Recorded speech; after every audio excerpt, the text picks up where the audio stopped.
Livro Participação Popular nos Governos Locais. Páginas 21 a 41. Editora Instituto Polis. Ano 1994. Local São Paulo. Título do capítulo: Gestão Local e Participação da Sociedade. Autor Celso Daniel. Títulos do autor: professor da Fundação Getúlio Vargas e PUC-SP, ex-prefeito de Santo André, SP, 1988-1992. Página 21. Subtítulo 1. O contexto. Abordar o tema da participação em gestões locais, quase na metade da década de 90, demanda a integração de novas experiências, que se têm multiplicado numericamente e enriquecido qualitativamente, constituindo referências obrigatórias ao debate, ao criar condições propícias para o refazer do percurso teórico, em face dos desafios de fundo colocados nestes tempos de múltiplas crises.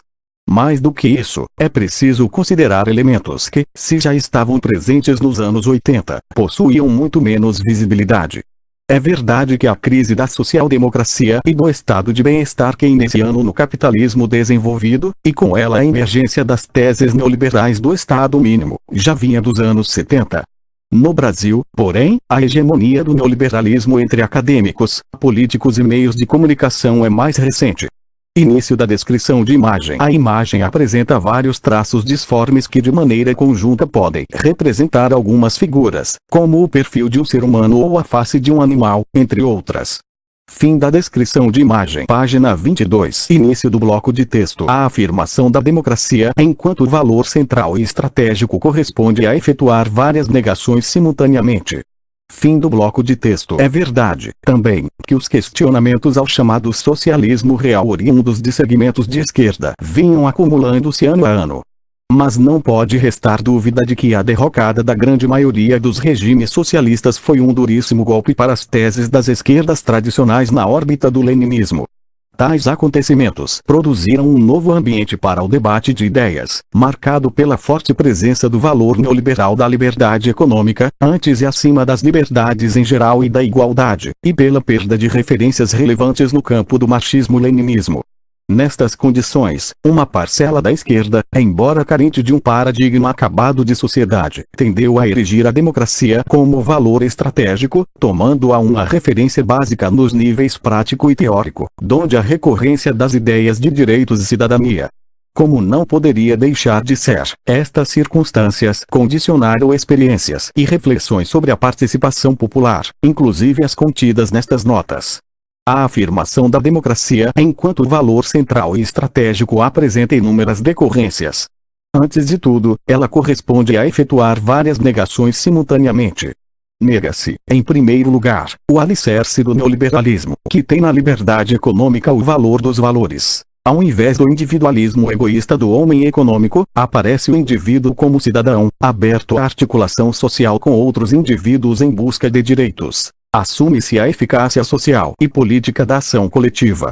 É negada, em segundo lugar, a ideia de que a democracia possua apenas papel tático, meio para outros fins. Aceitar a supressão, pretensamente temporária, de liberdades democráticas básicas, equivale a abrir mão da ideia de que o poder político seja limitado de direito, criando condições para a fusão entre partido, Estado e sociedade, uma das marcas do totalitarismo moderno. Nega-se, em terceiro lugar, legitimidade e a amplificação sem limites do poder administrativo, fonte do crescimento das burocracias que pretendem, mais e mais, controlar o detalhe da vida social ao se apresentarem como detentoras do monopólio do saber e do conhecimento, perpetrando uma verdadeira invasão da esfera dos direitos individuais por parte do Estado. Nesses termos, conceber a democracia como valor estratégico significa, por um lado, operar uma reformulação fundamental na relação entre o público e o privado, superando a oposição dicotômica estatização-privatização. Se o campo neoliberal pega carona na crítica ao poder administrativo, circunscrevendo a esfera econômica e com isso denunciando uma pretensa estatização da economia, o chamado campo progressista une sua crítica, correta mas insuficiente, à apropriação privada do Estado. Página 23. Por outro lado, não se trata de restringir a ideia de democracia apenas ao plano do regime político em sentido restrito, ou às chamadas regras do jogo, mas compreendi-la como constitutiva de um sistema social, buscando sua presença ou ausência nas formas de sociabilidade e de organização do trabalho, bem como nas modalidades de relação entre o Estado e a sociedade, âmbito no qual a extensão dos direitos demanda a conquista do direito à participação da sociedade na gestão pública, ultrapassando a mera democracia representativa. No Brasil, o tema da participação na gestão pública surge na segunda metade da década de 70, durante a crise da ditadura militar, inspirado por experiências inovadoras no campo das gestões municipais, como Laje, Santa Catarina e Boa Esperança, e por práticas oriundas dos movimentos sociais, Conselhos Populares de Saúde na Zona Leste de São Paulo, Conselho Popular do Orçamento de Osasco, Assembleia do Povo de Campinas, entre outros. Passados mais de 15 anos, tais experiências participativas multiplicaram-se, não apenas enquanto iniciativas de governos locais, mas também, convém registrar, como ações desenvolvidas por movimentos sociais, a exemplo da articulação de movimentos sindicais e populares da região de Feira de Santana, Bahia, com vistas à participação no orçamento municipal. A crise brasileira, por seu turno, apresenta-se em toda a sua amplitude. Não apenas enquanto crise econômica, esgotamento de substituição de importações, ou política, antes crise da ditadura, agora crise do Estado, mas na qualidade de uma crise estrutural do nacional desenvolvimentismo, entendido aqui nos termos da Escola da Regulação, como um modelo de desenvolvimento cujos primórdios remontam ao início dos anos 30. Nesta acepção, é necessário integrar a análise elementos não redutíveis ao nível extremamente econômico, a exemplo das suas formas características de organização do trabalho, calcadas nos parâmetros do Taylorismo, e suas formas específicas de sociabilidade. Quanto a este último ponto, na linha de interpretação de Roberto da Mata, trata-se de assumir que a sociedade brasileira é atravessada pela conveniência ambígua de dois diferentes domínios éticos. Um deles é vinculado ao império das relações impessoais, da formalidade e das leis, sejam as leis econômicas do chamado capitalismo selvagem, sejam as leis no sentido jurídico, as quais por vezes são suportes para novos direitos, mas com frequência reafirmam a exclusão social, ao nivelarem por baixo, permitindo a aplicação da letra dura da lei. Página 24. O outro domínio ético é marcado pelo primado das relações pessoais, campo das relações familiares, da amizade, do clientelismo, da conciliação, da relação direta entre o líder populista e o povo. O resultado dessa coexistência de valores distintos é singular. O universo social brasileiro é povoado pela recorrência do jeitinho, pela tendência a tudo acabar em pizza, pela máxima que garante aos amigos tudo e aos inimigos a lei, pela exacerbação do formalismo, em virtude do qual persegue-se a solução de problemas, cuja raiz reside na própria sociedade, através da imposição, ineficaz, de novas e múltiplas leis e regulamentos. Convém frisar que tais conflitos atravessam toda a sociedade, não sendo privilégio desta ou daquela classe social, a despeito de virem servindo, de maneira contínua, à reprodução da dominação burguesa. Assim, por exemplo, é bastante usual que o discurso de esquerda, ao operar apenas no registro das leis econômicas e das classes sociais, efetue uma ocultação, por certo ideológica, do primado das relações pessoais, dando margem à legitimação de práticas clientelistas. O interesse dos trabalhadores tende a esconder situações de cooptação fisiológica, em que se trocam lealdades por empregos, auxílios financeiros, etc. O fato é que, no Brasil, quando predominam as relações impessoais, os indivíduos invariavelmente são portadores de deveres, mas desprovidos de direitos, sendo subcidadãos. Por oposição, sob a égide das relações pessoais, os indivíduos possuem todos os direitos e nenhum dever, ou seja, são supercidadãos. A convivência destas duas diferentes éticas configura, portanto, a negação mesma da cidadania. Ela gera, ademais, uma peculiar interpenetração entre as esferas pública e privada, tomando imprecisos os seus contornos, e criando condições propícias ao aprofundamento da tendência à simultânea privatização do Estado e estatização da sociedade. Nesse contexto de crise do nacional desenvolvimentismo e de disputa pela afirmação de um novo modelo de desenvolvimento, surgem fatos novos que apontam para a possibilidade de geração de um projeto social inspirado pela ideia de uma revolução democrática. movimentos sindicais e populares em luta pela conquista de direitos, movimentos de massa pelas diretas já, ou pela ética na política não são, por certo, conquistas definitivas, mas constituem momentos de transformação da cultura política brasileira que questionam a exclusão, o autoritarismo e o fisiologismo, afirmando os valores democráticos. Página 25. É justamente nesse quadro que o tema da participação pode ser concebido como elemento construtivo de uma proposta de gestão pública no âmbito de um novo modelo de desenvolvimento, não enquanto panaceia, mas como uma das referências essenciais ao alargamento do espaço público e à busca de nitidez nas relações entre o público e o privado. Início do bloco de texto. Além da independência entre Estado e sociedade, a limitação do poder político na democracia passa também pela independência de poderes no interior do Estado. Fim do bloco de texto. Subtítulo 2. A participação e a limitação do poder. Uma das características básicas do sistema democrático consiste em que o poder político é limitado de direitos. À margem do espaço das decisões políticas erguem-se os espaços econômico, científico, estético, jurídico, cada qual regido por suas próprias normas. Ao mesmo tempo, instaura-se a separação entre Estado e sociedade. Ora, no Brasil, a distinção de espaços do poder político e dos direitos instituídos costuma ser turvada pela eficácia das relações fisiológicas. Estas, a despeito do fato de obedecerem também a regras próprias, produzem uma ampliação do grau de arbítrio do poder político em relação à sociedade, na medida em que se sobrepõe a direitos formalmente estabelecidos. Em outras palavras, o primado do privilégio a amigos e aliados nega, na prática, o princípio de garantia de direitos iguais para todos. Por isso, a afirmação de uma cultura política democrática exige, tanto de parte do poder político quanto da sociedade, a renúncia às tentações do fisiologismo em suas diferentes formas. Por isso, também, a garantia de direitos iguais para todos é um pressuposto da participação real. Onde não vigoram direitos iguais, não há como garantir o direito a participar igualitariamente, e a participação tenderia a perder sentido ou tomar-se mera manipulação. Além da independência entre Estado e sociedade, a limitação do poder político na democracia passa também pela independência de poderes no interior do Estado. Por esta razão, o exame da participação na gestão pública obriga a discriminar os diversos espaços de poder no âmbito do Estado. No nível do poder local, convém distinguir governo local, aparelho administrativo e Câmara Municipal. A preocupação com a separação entre Estado e sociedade sugere, ainda, o interesse em refletir criticamente a propósito da questão dos chamados conselhos populares. Na realidade, tal debate foi, e em alguma medida ainda é, marcado por uma flagrante imprecisão conceitual. Frequentemente, os conselhos populares foram concebidos na qualidade de órgãos da sociedade, independentes em relação ao Estado e, em simultâneo, detentores da atribuição formal de tomar as decisões políticas locais. Página 26. Antes de buscar esclarecer no que consiste a relatada impressão, convém efetuar duas ponderações. Em primeiro lugar, muitas vezes o debate sobre a participação popular tendeu a se restringir à questão dos conselhos. As experiências práticas têm demonstrado que os espaços de participação são muito mais amplos do que os que envolvem os conselhos, sejam institucionalizados ou não.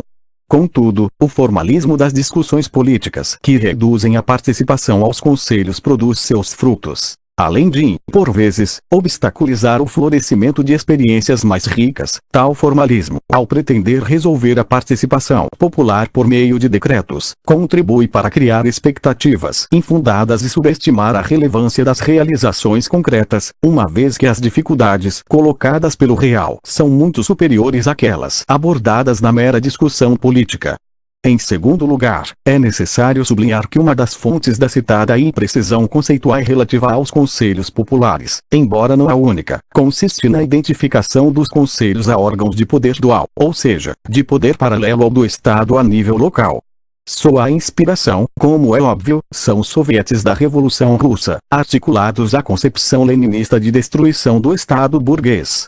Não parece necessário insistir no caráter extemporâneo dessas noções. Trata-se, no quadro de crise estrutural do nacional desenvolvimentismo, de engendrar as bases de um novo modelo de desenvolvimento, calcado na radicalização da democracia, para o que é preciso, entre outras coisas, reformar o Estado, e não criar um poder que lhe seja dual. Isto posto, é mister retomar a questão inicial. O problema com a ideia de conselhos populares como órgãos da sociedade, independentes do Estado, mas responsáveis pela tomada de decisões políticas municipais, é que ela denota uma indistinção entre os espaços próprios do Estado e da sociedade na democracia. Tal ideia revela, por um lado, o desejo secreto, de feições fisiológicas, de que os ocupantes de um governo democrático doem, de maneira paternalista, a parcela de poder político de sua responsabilidade aos amigos, no caso às lideranças dos supostos conselhos populares, vinculadas politicamente aos governantes. Ou seja, excluindo, por decreto, da competição democrática pelos espaços de participação o restante da sociedade local, em suas variadas formas de expressão organizada. Início do bloco de texto. Em que medida a indistinção entre o que é âmbito do Estado e da sociedade não trai um pego à noção de uma fusão entre partido? Fim do bloco de texto. Os canais de participação na gestão local consistem em espaços, institucionalizados ou não, criados pelo Estado com vistas a serviços de ponte entre Estado e sociedade. Início do bloco de texto. Fim do bloco de texto. Página 27. Por outro lado, é de se perguntar em que medida a referida indistinção entre o que é do âmbito do Estado e da sociedade não trai um apego à noção de uma fusão entre partido, Estado e sociedade, própria, conforme já se aduziu, ao sistema totalitário. Um modo de ultrapassar esse dilema consiste em distinguir, com clareza, o que é da esfera do Estado e o que é da esfera da sociedade. Neste sentido, os conselhos populares podem ser concebidos enquanto órgãos da sociedade, portanto independentes do Estado, organizados com a perspectiva de buscar a ocupação de espaços de participação de uma gestão local, em competição democrática com outras entidades e segmentos sociais organizados. Nestes termos, os conselhos populares deixam de ser pensados como órgãos que recebem monopólio do poder político, por um ato de doação, tomando-se entidades que conquistam, por sua legitimidade social, em igualdade de condições com outras instituições ou articulações de cidadãos, quaisquer que sejam suas denominações. Assim, embora seja relativamente raro observar a existência de conselhos populares na prática, há certas iniciativas bem-sucedidas. E o caso, por exemplo, do município de Porto Alegre RS onde, aliás, eles preexistiam a gestão democrática e popular que deu início ao processo de orçamento participativo. Por oposição aos conselhos populares entendidas conforme o exposto, os canais de participação na gestão local consistem em espaços, institucionalizados ou não, criados pelo Estado no nível local, com vistas a serviços de ponte entre Estado e sociedade.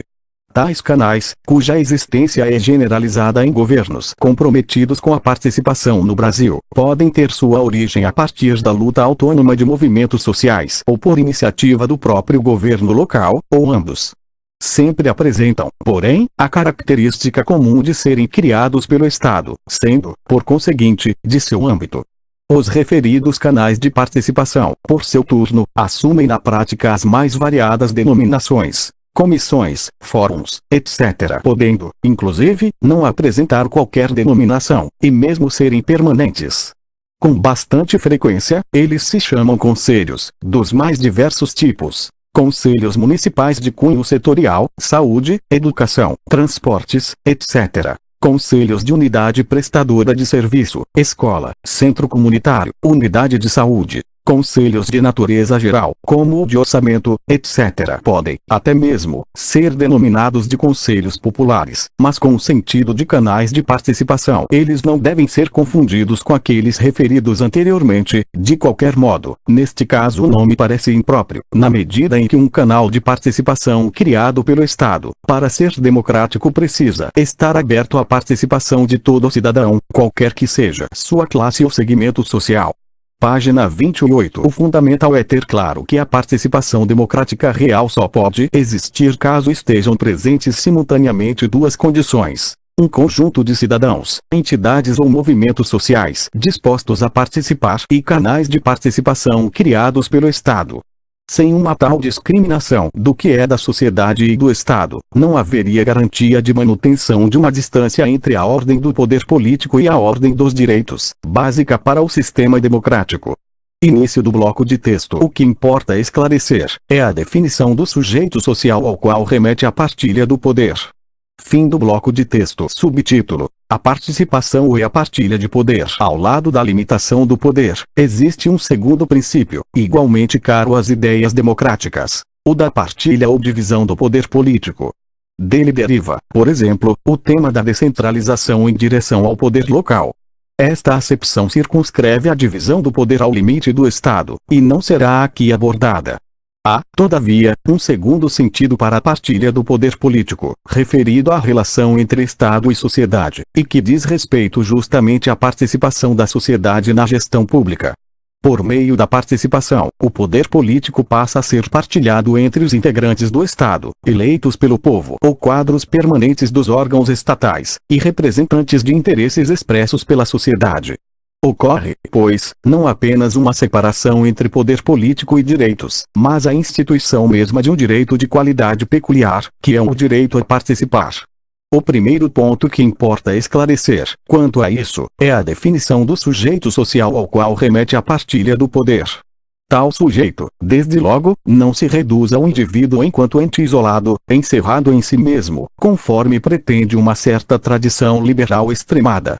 Assumir isso equivaleria a negar a eficácia social dos chamados corpos intermédios, situados entre o indivíduo e o Estado, terreno onde os indivíduos desempenham distintos papéis na vida social, calcados em formas de sociabilidade que não se esgotam na família ou na sua inserção no mercado. Página 29. Se o sujeito social dos processos de participação não é um indivíduo isolado, ele também não se reduz apenas ao indivíduo como membro de uma classe social. A identidade social de uma pessoa, ligada a um sentimento de pertencer a essa ou aquela articulação social, não se restringe somente à noção de classe social. Os indivíduos se relacionam, também, enquanto membros de comunidades cimentadas por variadas identidades próprias. Nação, religião, preferência esportiva, pedaço da cidade em que se vive, etc. De igual modo, a ação coletiva, além de opor uma classe a outra, ocorre em função de reivindicações de direitos que visam eliminar dado tipo de discriminação, e cujo corte com frequência não se confunde com a posição de classe. Daí reivindicações por temas como saúde, educação, habitação, ou então pelo meio ambiente, por questões de gênero, etc. Essa é a primeira razão porque a participação na gestão pública, se pretende democrática, não pode se limitar a esse ou aquele segmento ou classe social, a exemplo dos trabalhadores ou das classes populares. O conceito relativo a estas últimas, embora não seja preciso, certamente exclui parcelas ponderáveis das classes médias assalariadas e dos empresários. Para ser democrática, a participação deve garantir direitos iguais a todos. Não existe critério possível para a exclusão a priori deste ou daquele segmento. Por isso, o sujeito por excelência da participação popular é o indivíduo enquanto cidadão. A ele, pois, é endereçada a partilha do poder político.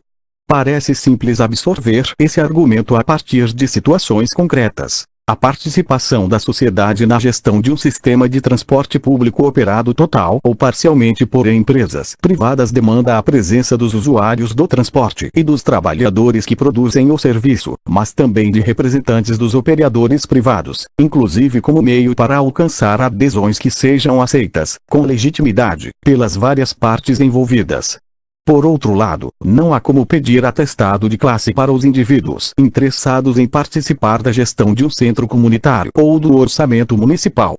Início do bloco de texto. A participação na gestão pública não pode se limitar a esse ou aquele segmento ou classe social, deve garantir direitos iguais a todos. Fim do bloco de texto. Uma das características do Estado do nacional desenvolvimentismo é a exclusão dos trabalhadores do centro das decisões políticas, concomitantemente à inclusão das elites. Em prefeituras, por exemplo, é bastante usual a existência de canais de participação restritos às elites locais. Ademais, as tradicionais relações fisiológicas entre Estado e sociedade tendem a favorecer mecanismos de controle paternalista do primeiro sobre a segunda. Por esses motivos, a integração de todos os indivíduos, na qualidade de cidadãos, ao direito a participar de modo transparente e independente é elemento de uma verdadeira revolução democrática na gestão pública. O mesmo argumento conduz, também, a questionar a imprecisão da expressão participação popular, a despeito de seu invejável papel simbólico positivo de indicar a integração dos setores populares ao processo de partilha do poder político. Tal expressão, ao mesmo tempo, sugere a exclusão de segmentos sociais que não tomam parte das chamadas classes populares. Página 30. O tema da divisão do poder envolve, também, a polêmica questão a propósito do caráter consultivo ou deliberativo do poder político a ser partilhado. Convém, a esse respeito, ter duas ordens de observações. Por um lado, é preciso fugir de uma dicotomia formal e excludente que, muito embora povoe o debate teórico, não encontra correspondência na realidade concreta da gestão pública. Frequentemente, processos de mutirão para a construção de equipamentos públicos, apesar de não constituírem qualquer canal formal de participação que colocasse o dilema entre consulta e deliberação, envolvem mecanismos de relação entre a comunidade e o poder público caracterizados pela participação real na decisão sobre o projeto ou a execução da obra pública em construção. Este exemplo, aliás, ilustra o fato de que nem sempre participar das decisões exige votação.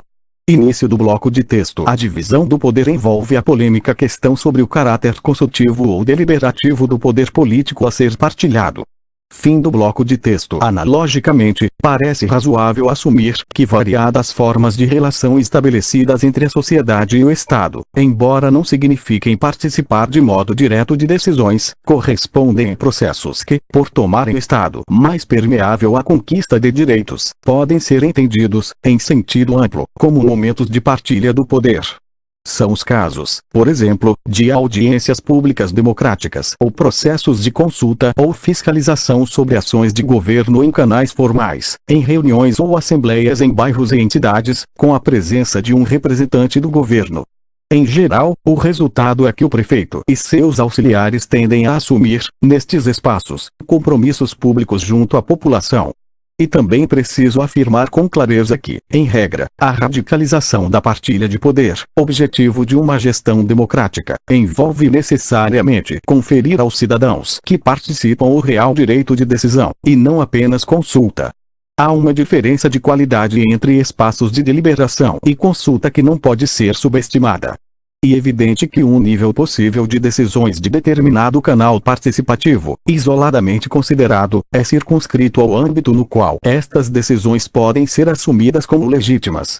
Assim, não teria sentido que um conselho municipal setorial, de educação, saúde, transportes, etc., deliberasse sozinho sobre a parcela de recursos do setor, na medida em que as decisões sobre a divisão do bolo orçamentário cabem ao processo de definição do orçamento municipal em seu conjunto. Mas não deve restar dúvida de que radicalizar a partilha de poder num processo de orçamento participativo demanda conferir real poder de decisão àqueles que dele tomam parte. Página 31. O tema da divisão de poder político exige, afinal, uma reflexão que remete às relações entre o público e o privado. Em particular, a multiplicação quantitativa e as mudanças qualitativas em experiências de orçamento participativo no Brasil permitem a consolidação de conquistas e avanços, ao mesmo tempo em que colocam novas questões a serem enfrentadas. Há dois dilemas centrais que merecem destaque. Em primeiro lugar, quais os papéis do governo e da população nesse processo? Negar a participação desta última significa limitar-se aos marcos da democracia representativa, negando o princípio da partilha de poder. Por oposição, delegar inteiramente o poder de decisão à sociedade, se isso fosse execuível, equivaleria não a partilhar o poder, mas a uma situação em que o governo o doaria à sociedade. Início do bloco de texto. A divisão de poder político exige uma reflexão que remete às relações entre o público e o privado. Fim do bloco de texto. Início do bloco de texto. O aprofundamento da democracia indica a necessidade de combinar democracia representativa e participativa. Fim do bloco de texto. É verdade que em municípios muito pequenos parece possível implementar modelos de gestão baseados mais em mecanismos de democracia direta do que naqueles de democracia representativa, uma vez que a reduzida dimensão da população e da burocracia pública permitem decisões coletivas com a devida agilidade. Aliás, convém destacar, a esse respeito, que a Constituição brasileira estabelece critérios de organização municipal inteiramente rígidos idênticos para municípios metropolitanos e pequenas localidades rurais, inibindo a criação de modelos de estruturação e gestão mais adequados a cada realidade. Em contraste com as pequenas localidades, a partir de certa magnitude, o aprofundamento da democracia indica a necessidade de combinar democracia representativa e participativa. Os modelos de representação podem ser bastante distintos do brasileiro, mas não parece possível abrir mão da ideia mesma de representação, em face da constituição de múltiplos espaços, com suas respectivas regras e funções, seja no âmbito do Estado ou da sociedade. De um lado, a formação da opinião pública, no quadro de uma sociedade de classes, que é também sociedade de massas, é mediada pela expressão de entidades representativas da sociedade e por meios de comunicação de massa. Ou seja, a competição no espaço público a propósito do que pretende exprimir o interesse municipal não pode ser decidida apenas por meio da participação direta dos cidadãos, prescindindo das referidas formas de mediação. No âmbito do Estado, desponta a realidade do poder administrativo, fundado na expansão da burocracia estatal que acompanha o desenvolvimento do sistema democrático, bem como a separação de poderes que leva à constituição do Executivo com um governo eleito periodicamente, em conjunto com o Legislativo Municipal com seu corpo de representantes.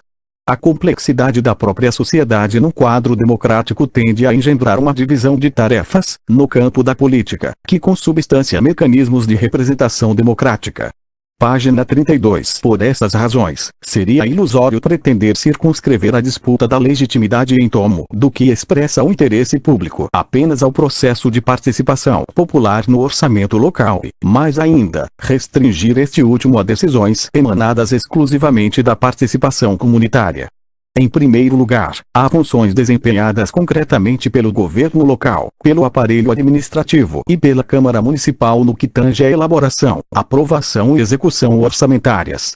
A influência do poder administrativo, emanado da burocracia estatal, pode ser limitada de modo sensível no processo de elaboração do orçamento, desde que haja, da parte do governo local, interesse em garantir transparência.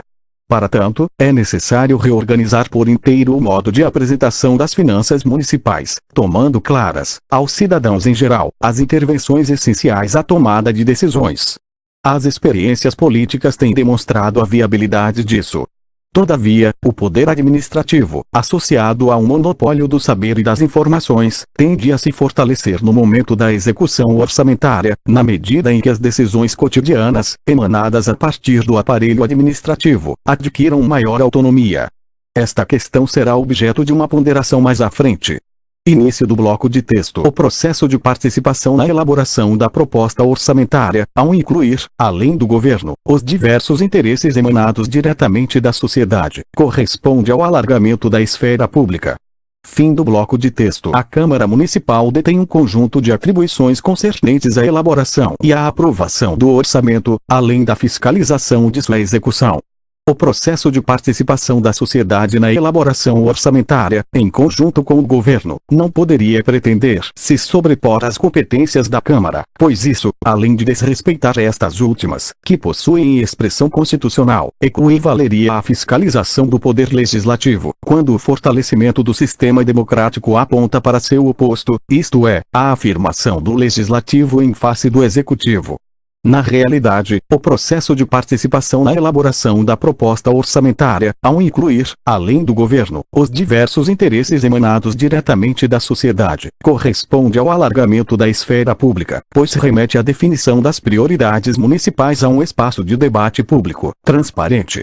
Neste sentido, seu papel tem sido contribuir para a superação da falta de nitidez entre o público e o privado no país, na medida em que cumpre a função de neutralizar a tradicional privatização do público, vinculada às relações clientelistas entre governo e Câmara, cujo resultado costuma ser a subordinação desta àquele. Abre-se espaço, portanto, para o fortalecimento da independência do Legislativo. Página 33. A competência da Câmara quanto às finanças municipais envolve, por um lado, definições relativas à magnitude e composição da receita e da despesa pública e, por outro lado, deliberações relacionadas à chamada cauda orçamentária. Esta última refere-se ao grau de autonomia do Executivo para estabelecer mudanças no orçamento por decreto e para efetuar operações de tomada de empréstimo de curto prazo sem necessidade de autorização legislativa. Tais temas não costumam fazer parte do debate público de elaboração orçamentária.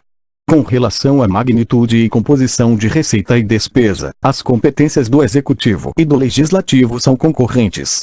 Isto significa que o papel do processo de elaboração da proposta orçamentária com participação da população, engendrado a partir do governo, não é o de se sobrepor ao legislativo, mas sim o de disputar com esse, legitimamente, aquilo que representa as prioridades municipais.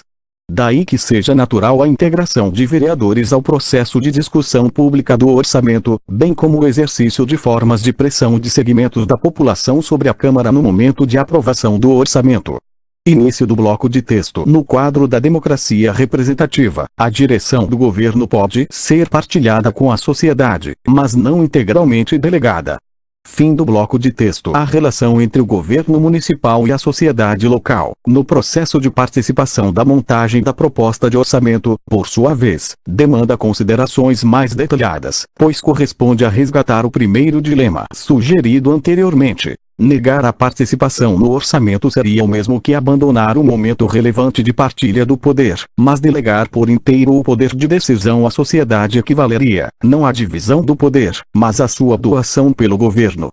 Com efeito, os governantes locais eleitos periodicamente a partir da disputa em torno de projetos de município alternativos, por mais imprecisos que estes se apresentem aos olhos da população, adquirem uma legitimidade própria que inclui não apenas o direito, mas o dever de conduzir o governo local.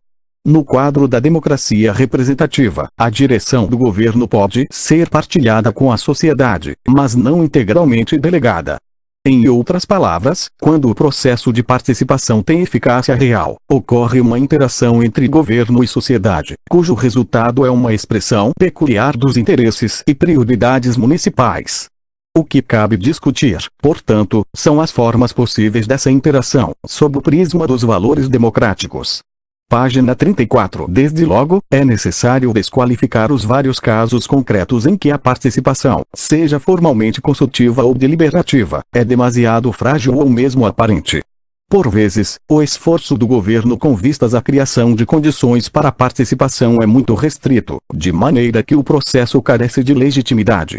Em outras situações, nas quais o debate com a sociedade apresenta mais consistência, seus resultados não são assumidos pelo núcleo de poder do governo, o que tende a acarretar sérios prejuízos à ideia mesma de participação, por desacreditá-la na prática. Início do bloco de texto. Uma das possibilidades de interação real consiste em manter o governo como elo forte, conferindo caráter consultivo ao processo de participação. Fim do bloco de texto. Início do bloco de texto. Uma alternativa mais ousada estabelece a sociedade como elo forte na interação com o governo. Fim do bloco de texto. Isto posto, uma das possibilidades de interação real consiste em manter o governo como elo forte, conferindo caráter consultivo ao processo de participação. Há diferenças de qualidade relevantes a considerar neste âmbito, pois uma coisa é efetuar consultas genéricas e outra, bem distinta, corresponde a criar instrumentos específicos que impõem ao governo assumir compromissos concretos emanados dessa consulta. Por exemplo, se é dada à comunidade a tarefa de eleger prioridades regionais, setoriais ou municipais, é óbvio que o processo só adquire legitimidade, aos olhos dos participantes e da opinião pública, se o governo, ao elaborar a proposta orçamentária, integra de maneira efetiva parcela importante das prioridades estabelecidas pela população. Neste sentido, tal processo, apesar de formalmente consultivo, envolve uma real partilha de poder. Todavia, ele permanece aquém das possibilidades abertas à radicalização da divisão de poder. No campo da participação de natureza decisória, objetivo a perseguir, têm sido experimentadas diferentes alternativas, que cabe debater com cuidado, pois elas colocam questões bastante complexas. Uma delas busca contornar a interação governo-sociedade, discriminando uma proporção do orçamento como de responsabilidade do governo e outra delegada à decisão autônoma da sociedade. Embora essa alternativa apresente o mérito de estabelecer de modo transparente o espaço de responsabilidade de cada polo, a aludida divisão quantitativa possui dois inconvenientes. Não há um processo de síntese interativa para a definição das prioridades locais. O orçamento resulta da soma de duas parcelas pensadas de maneira isolada e não existe qualquer critério que permita determinar a proporção legítima que cabe ao governo e à população. Uma alternativa mais ousada estabelece a sociedade como elo forte na interação com o governo. Neste caso, todo o poder de decisão é transferido para a população, através de plenárias abertas e de um conselho de orçamento, composto por delegados eleitos nas plenárias.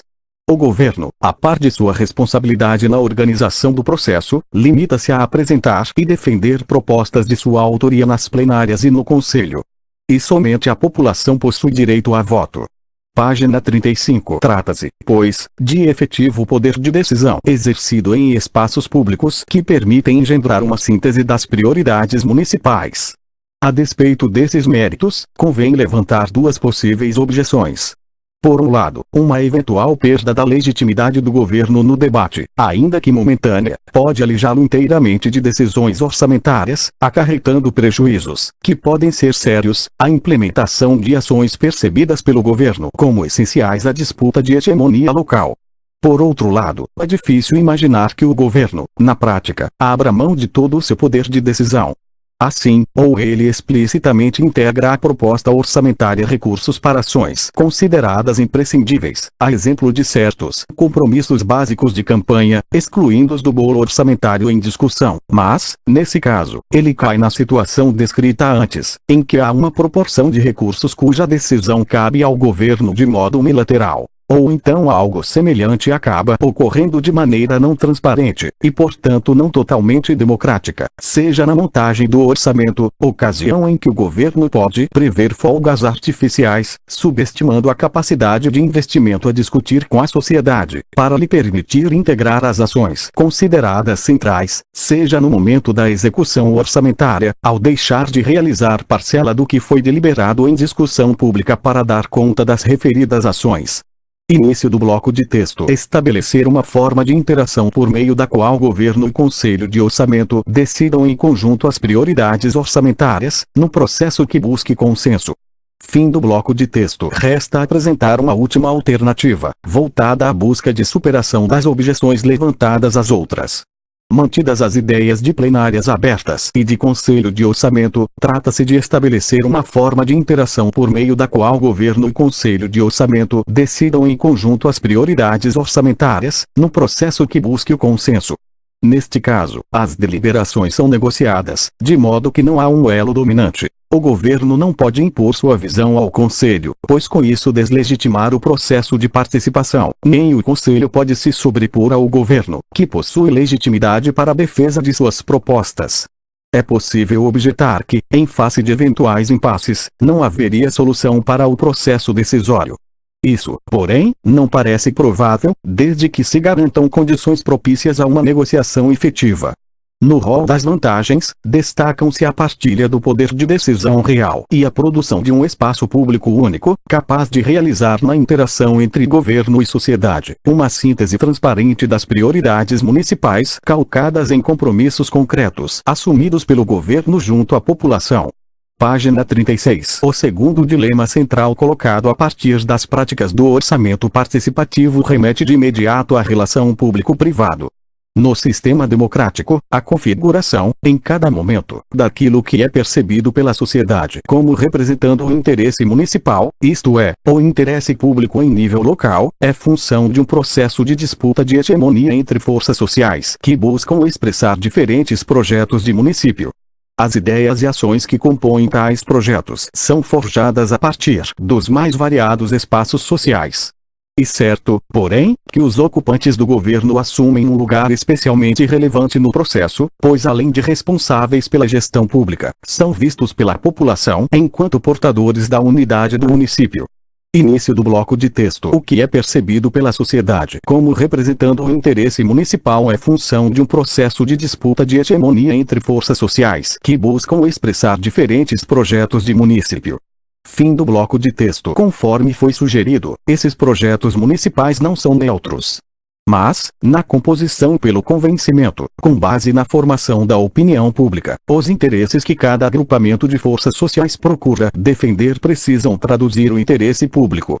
Em outras palavras, a disputa de hegemonia não pode ser efetuada com eficácia pela apresentação imediata de interesses particulares, privados, por mais significativos que sejam do ângulo quantitativo, uma vez que tal disputa se resolve, não no plano material, mas no simbólico, do interesse público do município. Esta é, aliás, uma segunda razão pela qual o exercício da participação não pode ser circunscrito a esta ou aquela classe social, mas remete à abertura de espaços para a participação de todos os indivíduos enquanto cidadãos. E por esse motivo, também, que a afirmação de um projeto de município não se reduz à somatória de interesses parciais, a exemplo da agregação de reivindicações da população de regiões ou movimentos sociais. E necessário, por um lado, que estas reivindicações adquiram legitimidade social, na qualidade de elementos de um projeto de municípios. Por outro, há questões referidas à identidade local, cruciais para a composição do que é visto como interesse público, que não se restringem aos limites de uma região ou um tema setorial. O lugar simbólico ocupado pelo centro histórico da cidade, a forma de aparelhamento da administração pública, certas obras e serviços de âmbito municipal, as propostas de desenvolvimento econômico local, etc. Isso significa que forças sociais inspiradas pelos valores democráticos, atuando no governo ou na sociedade, ao pretenderem competir com eficácia pela hegemonia local, precisam dar conta do fato de que o que está em jogo no espaço público transcende a imediata reivindicação particular, seja de cunho regional, seja setorial, educação, saúde, habitação, transportes, etc. Neste campo, inúmeras experiências concretas de orçamento participativo têm avançado de modo considerável, por meio do estabelecimento de critérios transparentes, deliberados pelos próprios participantes, para a repartição regional e setorial de recursos e pelo debate daquilo que ultrapassa as fronteiras da região ou do setor considerados. Página 37. O dilema explicitado coloca, contudo, uma questão de resolução bem mais complexa. Os espaços públicos nos quais ocorrem decisões e ações que produzem e tornam real um projeto de município são múltiplos, não se reduzindo apenas ao espaço público do orçamento participativo. Em várias localidades caracterizadas por gestões de cunho participativo, existem, por exemplo, fóruns públicos para a articulação de forças sociais em torno de temas relevantes para o conjunto do município, como o desenvolvimento econômico ou o plano diretor. Muitas das ações deles originadas demandam dispêndio de recursos que oneram o orçamento público. Em face da complexidade da sociedade brasileira, os participantes desses espaços públicos diferenciados não costumam ser os mesmos, seja pelo interesse dos temas tratados, inclusive seu apelo simbólico, seja em função de sua dinâmica de funcionamento, marcada por formas de expressão cultural próprias. Assim, setores do empresariado e sindicatos de trabalhadores urbanos tendem a se acomodar mais adequadamente nos debates a propósito do desenvolvimento econômico local, haja visto assuntos como emprego e produção, do que nos processos de orçamento participativo. Por isso, não seria legítimo exigir que atores sociais cuja familiaridade é distinta de um espaço a outro fossem forçados a se acomodar no interior de apenas um desses espaços públicos, no caso, aquele do orçamento municipal. Na prática, esses diferentes espaços são responsáveis por formulações parciais do que pretende representar o interesse público municipal. Inexiste, por conseguinte, uma esfera definida no interior da qual fosse levada a efeito a síntese das várias formulações parciais. Isso quer dizer que o processo de orçamento participativo configura apenas um desses espaços, embora extremamente relevante. Se o dilema apresentado não possui solução a priori pré-determinada, o fundamental é ter clareza a respeito de suas implicações relativas ao princípio da partilha do poder político, entre as quais a de que não convém depositar sobre o orçamento participativo responsabilidades superiores às que podem ser resolvidas em seu próprio âmbito. Diante do exposto, aliás, infere-se um motivo adicional no sentido de reforçar a conveniência da presença ativa do governo no processo decisório sobre o orçamento local. Página 38. Subtítulo 4. Sociedade, governo e burocracia local diante da participação. Início do bloco de texto. Na medida que o governo local tenha sensibilidade para captar e integrar ao processo as diferentes formas de articulação social do município, maiores as condições para uma bem-sucedida participação na gestão pública. Fim do bloco de texto. A reflexão sobre a participação na gestão pública requer, ainda, o exame de um conjunto de questões que remetem à órbita dos vários parceiros potenciais deste processo: sociedade, governo, aparelho administrativo e Câmara Municipal. Não se pretende, aqui, abarcar a totalidade das questões envolvidas.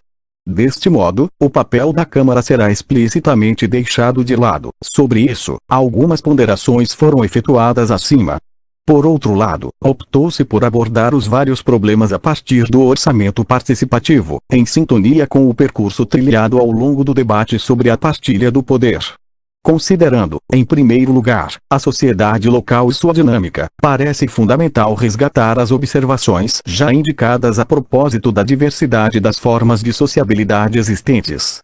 Em particular, a maior ou menor representatividade da participação é função, de um lado, das formas de organização social existentes e da predisposição da população a participar e, de outro, da capacidade que o governo possua para sensibilizar a população e para captar as variadas formas de articulação social por meio dos quais é possível potencializar a participação efetiva.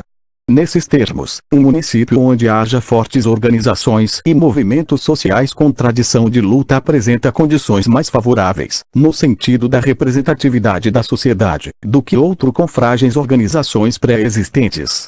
Do mesmo modo, na medida em que o governo local tem a sensibilidade para captar e integrar ao processo as diferentes formas de articulação social do município, maiores as condições para uma bem-sucedida participação na gestão pública. Tomando o caso do orçamento participativo, fica claro o equívoco de uma discussão que contrapõe a estruturação do processo a partir de plenárias regionais ou de plenárias setoriais, educação, saúde, ética. Ora, a estruturação mais eficaz depende não da vontade do governo, mas sobretudo, do perfil das articulações sociais existentes, quanto à sua representatividade. Por isso, num município no qual predominem fortemente formas de organização por região, um processo de orçamento participativo tenderá a se estruturar regionalmente. Mas, em outro município que combine a presença de movimentos e entidades de corte regional com outros de característica setorial, a busca de maior representatividade para o processo sugere a conveniência de uma estruturação mista, articulando plenárias regionais e setoriais com seus respectivos delegados eleitos. Página 39. Início do bloco de texto. As formas concretas de sociabilidade são mutáveis no tempo, razão pela qual é preciso ser prudente ao efetuar a institucionalização de determinado canal de participação. Fim do bloco de texto. Em suma, é de fundamental importância que o governo se preocupe em perceber a imensa riqueza das formas de manifestação da população e que, com frequência, não se enquadram no perfil dos clássicos movimentos sociais. A título de ilustração, o governo de Itabu, na Bahia, teve o cuidado de convidar, no debate público do orçamento de 94, entre outros atores sociais, os integrantes do clube de dominó do município, em função da relevância de sua presença na vida social local. Do mesmo modo, as formas concretas de sociabilidade são mutáveis no tempo, razão pela qual é preciso ser prudente ao efetuar a institucionalização de determinado canal de participação. O interesse na institucionalização dos espaços de participação é óbvio, uma vez que, por exemplo, um conselho aprovado por lei, se não garante a participação, consolida um espaço aberto à presença da sociedade de modo independente. Porém, se se deseja respeitar a riqueza das formas de manifestação social, bem como sua mutação temporal, convém constituir canais flexíveis o bastante para se adaptarem a essas características. Caso contrário, a despeito da boa intenção, toma-se bastante grande o risco de se cair no excesso de formalismo, uma característica da cultura política brasileira criticada no início do texto. Ainda com referência ao polo da sociedade, importa registrar duas ponderações.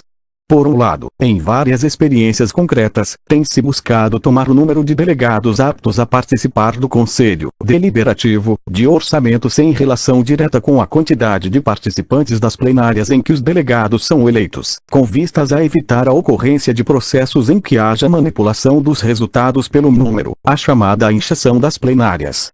Por outro lado, interessa apontar para os potenciais problemas que processos e decisões baseados em plenárias muito amplas possam acarretar, em função de que a tomada de decisões pode se dar sem que os participantes possuam todas as informações relevantes para uma decisão esclarecida. Em segundo lugar, nota-se que, em geral, a ênfase das práticas e reflexões sobre a participação no orçamento incide sobre o momento da elaboração e aprovação da peça orçamentária.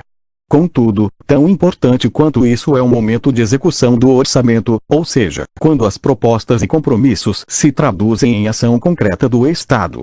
salta aos olhos. Por este motivo, interesse em garantir a continuidade do processo participativo por meio do mecanismo de fiscalização popular da execução orçamentária.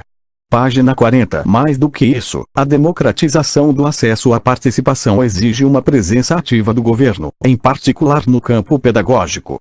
Assim, é crucial para tal democratização, a pesquisa de linguagens sintonizadas com a cultura da população, bem como a organização de processos de formação dos cidadãos, de maneira a lhes permitir acesso à informação sobre o modo de funcionamento do Estado, Prefeitura, Câmara, e da configuração do município. Tais iniciativas caminham no sentido de se contrapor ao monopólio da informação de que os integrantes do Estado costumam ser portadores. Evidencia-se, ademais, que é perfeitamente possível e inclusive necessário que o governo local, respeitando a independência e riqueza de formas de articulação da sociedade, atue de maneira concreta no sentido de estruturar e estimular a participação para que esta obtenha sua máxima eficácia. A título de ilustração, a fiscalização da execução orçamentária só pode ser eficaz se os responsáveis pelo processo de acompanhamento conhecerem a lógica de funcionamento do Estado. Para tanto, podem ser muito úteis iniciativas como a de realização de seminários e cursos de formação promovidos pelo governo local. Por fim, a questão da execução do orçamento coloca um problema adicional. Se os compromissos assumidos pelo governo durante a elaboração e aprovação da peça orçamentária são seriamente descumpridos ao longo de sua execução, há uma óbvia tendência à perda de legitimidade do processo de participação. A relevância desse problema está vinculada à frequência com que isso tem ocorrido na prática. Início do bloco de texto. A consolidação e disseminação da participação da sociedade na gestão pública exige a implementação de uma rigorosa reforma do Estado. Fim do bloco de texto. Por vezes, a responsabilidade desse descompasso pode ser imputada à falta de vontade política do governo. Porém, é muito mais usual que o descumprimento das metas públicas estabelecidas se deva às dificuldades na condução cotidiana das ações de governo, relacionadas aos entraves situados no interior do aparelho administrativo. O estado do nacional desenvolvimentismo, nos seus 3 níveis, é autoritário e ineficiente. Nestas condições, a resposta do aparelho administrativo às decisões do governo costuma ser lenta e imprevisível. Daí que a consolidação e disseminação da participação da sociedade na gestão pública exija a implementação de uma rigorosa reforma do Estado. No caso do orçamento, parece fundamental resgatar a ideia de planejamento. Não, evidentemente, o planejamento tecnocrata cujo resultado no mais das vezes tem sido a produção de planos que não saem do papel, mas, sim, a implementação de processos de planejamento estratégico, concebidas também como planejamento da ação de governo. Destacam-se neste campo a experiência vinculada ao planejamento estratégico situacional, que tem demonstrado resultados positivos em vários governos municipais. Página 41. De modo mais geral, a disseminação das práticas de participação da sociedade demandam a busca de transformações na burocracia pública na perspectiva de substituir a cultura organizacional e as formas de organização do trabalho herdadas do Estado Nacional Desenvolvimentista, caracterizadas pela prevalência do poder administrativo combinado ao fisiologismo, por outras calcadas nos valores da democracia e da eficiência. Conforme se conhece, parcela relevante das formas de relação entre o Estado e a sociedade, notadamente as que ocorrem no cotidiano, dependem muito mais da ação da rotina administrativa e do pessoal permanente do que dos representantes do governo. Neste sentido, embora não existam referências consolidadas, experiências engendradas da busca de superação da crise do Estado apontam por caminhos que articulam a garantia de melhores condições de trabalho, a transformação de estruturas, sistemas e rotinas fundada em princípios como o da qualidade na prestação dos serviços públicos, a abordagem voltada aos usuários, a ruptura das relações verticais e sua substituição por relações horizontais e a participação dos servidores na definição da forma de prestação dos serviços. Convém observar, por um lado, que a perspectiva de trabalho voltada aos usuários se contrapõe, em simultâneo, ao fisiologismo, que tende a criar dificuldades para vender facilidades, e ao poder administrativo, pelo qual a forma de prestação dos serviços tem como parâmetro o monopólio de informações por parte de servidores. Além disso, até por uma questão de coerência, não teria sentido pretender garantir o direito a participar para a sociedade e negar este direito aos servidores, que são, afinal de contas, os responsáveis últimos pela prestação dos serviços e pela relação, autoritária ou democrática, travada no cotidiano entre o Estado e a sociedade. Em suma, a intenção das observações deste último item do trabalho, longe de pretender abarcar todas as dimensões relevantes ao tema da participação, apresenta, sobretudo, a intenção de explicar a necessidade da ação conjunta de vários parceiros, com suas próprias lógicas, se tem em vista efetuar o exame dos processos de participação e sugerir caminhos para a radicalização da democracia pela via da consolidação do direito a participar.